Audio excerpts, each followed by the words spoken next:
Madame la Présidente, Madame et Messieurs les juges,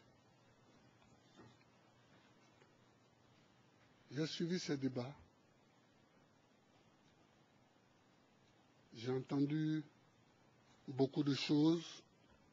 Certaines fois, je me suis retrouvé en Côte d'Ivoire, mais d'autres fois, je m'en suis trouvé tellement éloigné. D'autres fois, je m'en suis trouvé tellement éloigné. Tellement les questions qu'on posait étaient loin de ce que nous avons vécu.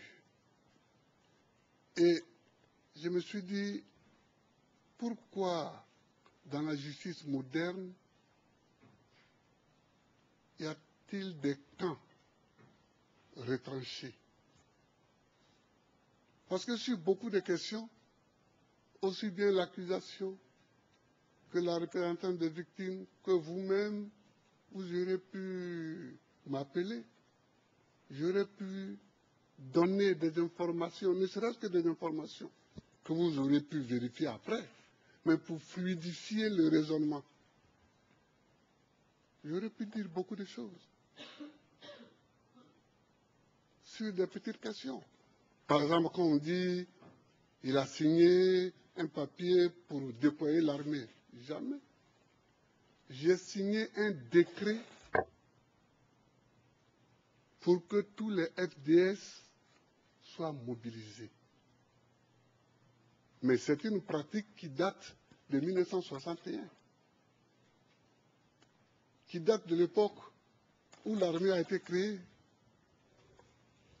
Le chef de l'État peut, en cas de trouble, signer un décret, parce que la police, c'est la police, ensuite il y a la gendarmerie, mais si ces deux forces sont totalement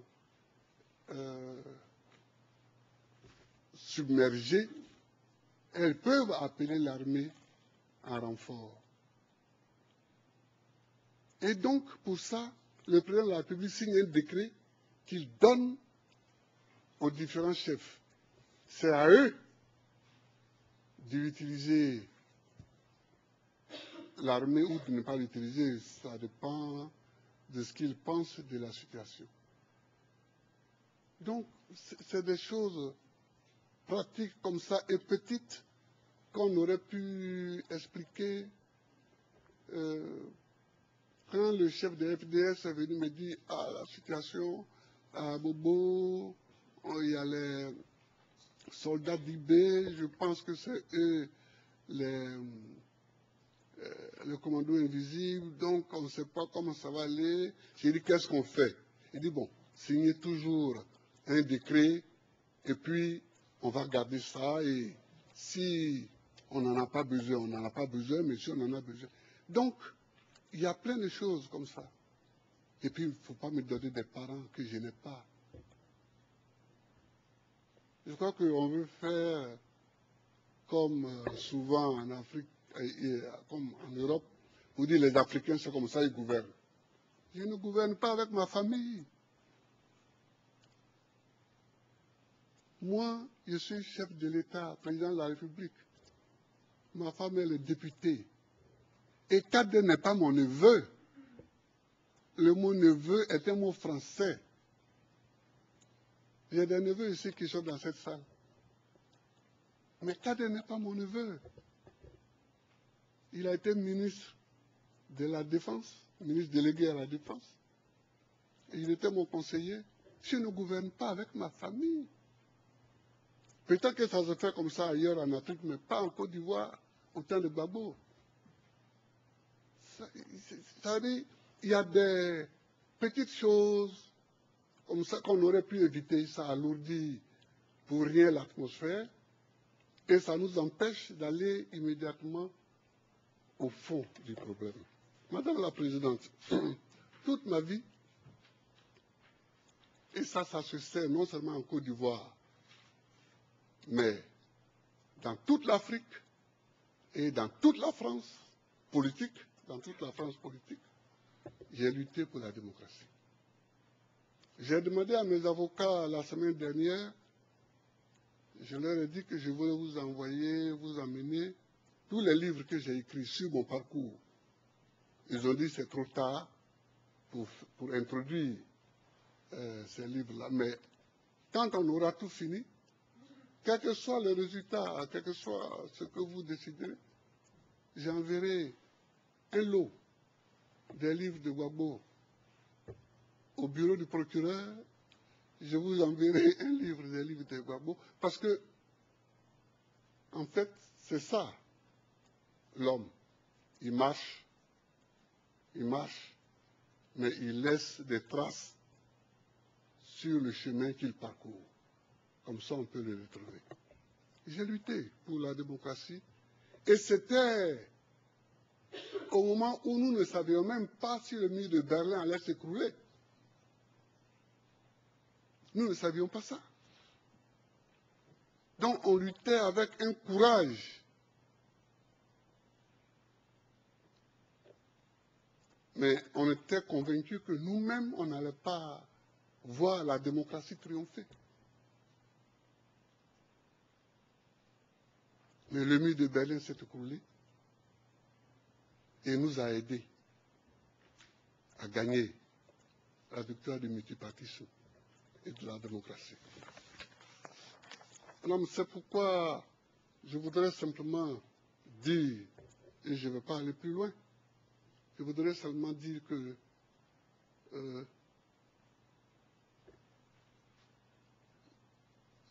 Madame la procureure, puisque ça existe maintenant en français, hein, on met un E à la fin, Madame la procureure a dit une phrase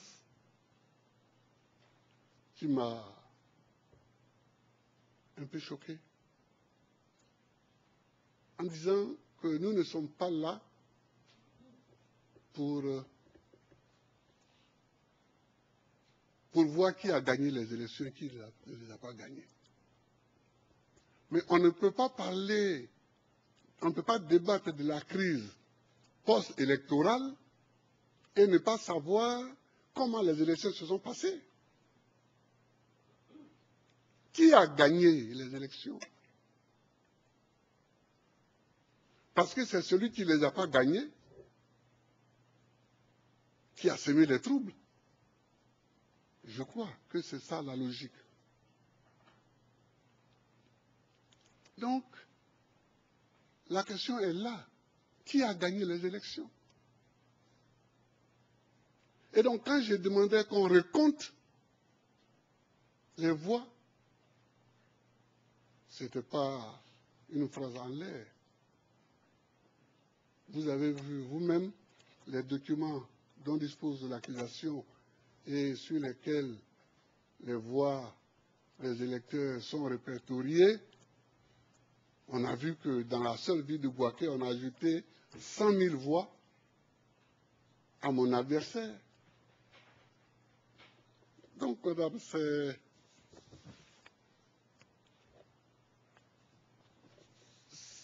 ça le fond de la question. C'est ça le fond de la question. On nous a attaqué en 2002, j'ai fait mon travail. C'est-à-dire que je n'ai jamais cru que la Côte d'Ivoire allait s'en sortir par la guerre. Je n'ai jamais cru ça. J'ai toujours cru qu'on s'en sortirait par la discussion. Même si je sais qu'ils ont tort. Mais pour s'en sortir, j'ai toujours cru à la discussion. Alors j'ai parcouru toute l'Afrique.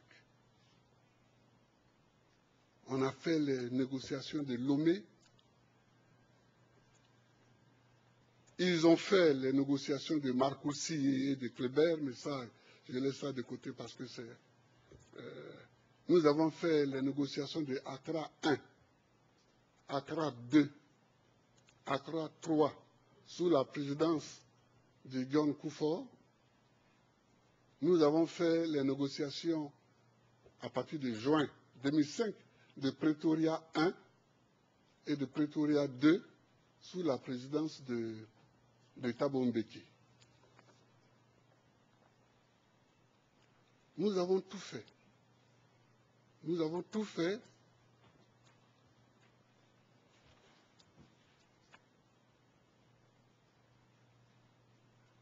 Nous avons tout fait pour que la discussion avance. C'est à Pretoria. C'est à Pretoria que j'ai demandé à Thabo Mbeki de m'aider à trouver une solution légale pour que Alassane soit candidat. Parce que ça empoisonne la situation. C'est à Pretoria en 2005. Nous nous sommes retrouvés, Thabo Mbeki, Konan Bédié, Ouattara et moi-même. J'ai demandé à Ouattara de faire la traduction, entre Thabo Mbeki et moi. C'est là que je leur ai dit que ça ne me gênait pas que Ouattara soit candidat. Mais comme mon électorat aussi est là, donc il faut que Thabo Mbeki nous écrive à nous tous à Abidjan pour que après je puisse prendre une décision.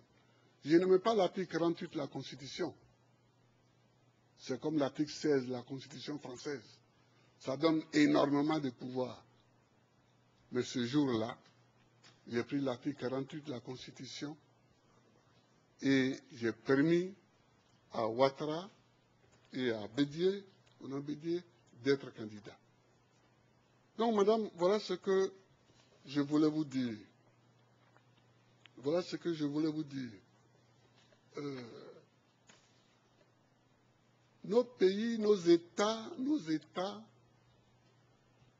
et ce sera mon dernier point, sont fragiles. Nos États sont fragiles. Et chaque fois qu'un chef d'État européen ou occidental me disait « Faites la démocratie en Afrique », je lui disais « Nous avons besoin de la démocratie, non pas parce que vous le dites, mais parce que nous-mêmes, nous en avons effectivement besoin pour construire nos États. » Madame, regardez la Côte d'Ivoire. Si nous n'employons pas la démocratie,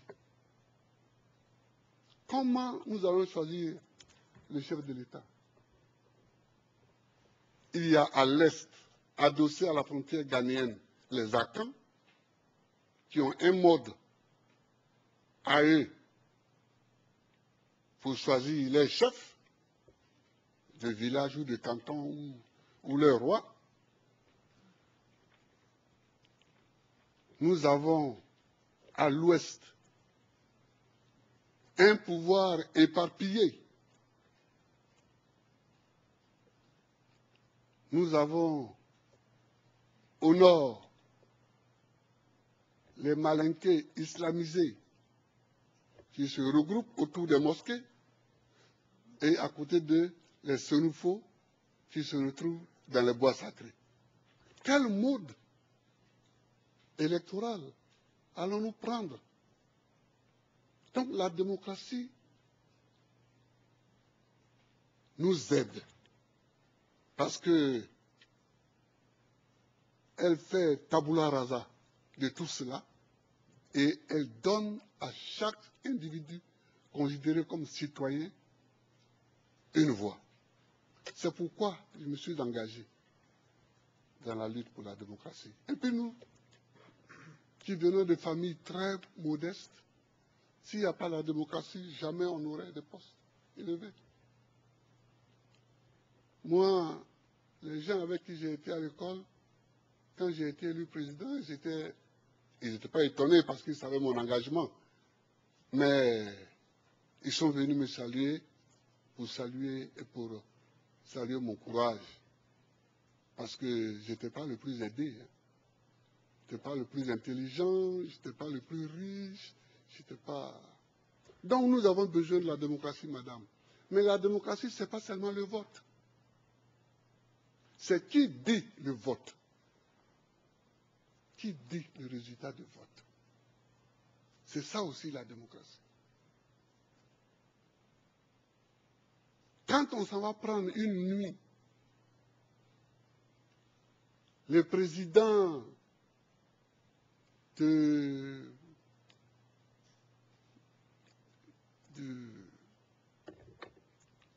groupement électoral, qu'on l'amène dans le QG électoral d'un candidat, qu'on invite une télévision étrangère, on lui dit de parler et on le filme, et on diffuse ça dès le lendemain matin, ce n'est pas très démocratique, ça, ce n'est pas la démocratie. La démocratie, c'est le respect des textes, à commencer par la plus grande des normes en droit, qui est la Constitution. Qui ne respecte pas la Constitution n'est pas démocrate. Madame, c'est parce que j'ai respecté la Constitution qu'on veut me mener ici. Alors, bon, je suis là, mais je compte sur vous. Je compte sur vous parce que je souhaite que tous les Africains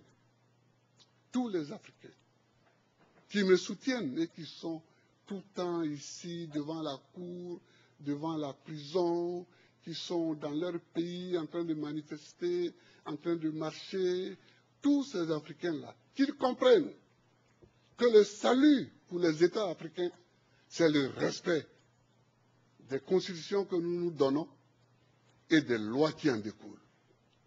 Je vous remercie, madame. Je vous remercie, monsieur. Ceci conclut les